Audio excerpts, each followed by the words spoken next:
Have you ever wondered about the events that led to one of the most devastating famines in human history? The Bengal famine of 1943, a catastrophe that claimed the lives of over 3 million people in pre-partition India. Let us journey back to unravel the grim tale of this human disaster. In the early months of 1943, the eastern province of Bengal, now divided into the Indian state of West Bengal and the independent nation of Bangladesh, was a picture of deceptive calm.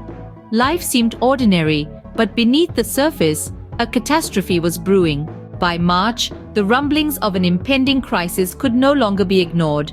Reports of food shortages began to trickle in from the rural districts of Bengal. The province, rich in rice cultivation, was facing an unexpected shortfall. The reasons were manifold.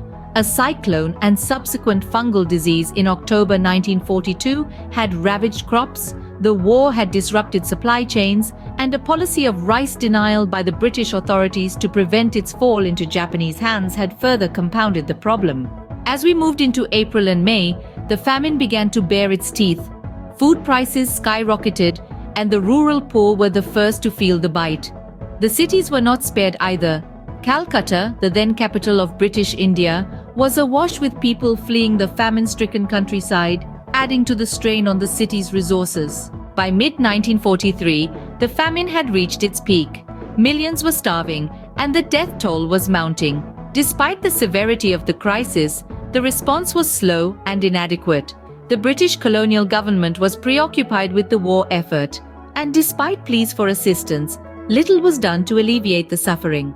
The famine finally began to ease in November 1943 with the arrival of the new rice harvest. But by then, the damage had been done. Over 3 million people had lost their lives, and the social fabric of Bengal was irrevocably altered. In summary, the Bengal famine of 1943 was a man-made disaster that unfolded over the course of a year. It began with a crop failure, exacerbated by war, misguided policies, and administrative negligence. The rural poor bore the brunt, but the cities too were impacted. The famine peaked in mid-1943 with a tragically slow response from the authorities. The crisis finally ended with the new harvest in November, but not before claiming over 3 million lives. As we reflect on this grim chapter of history, it's a harsh reminder of the fragility of life and the devastating impact of human actions. The Bengal famine of 1943 is not just a tale of a disaster, but a testament to human resilience and the indomitable spirit of survival.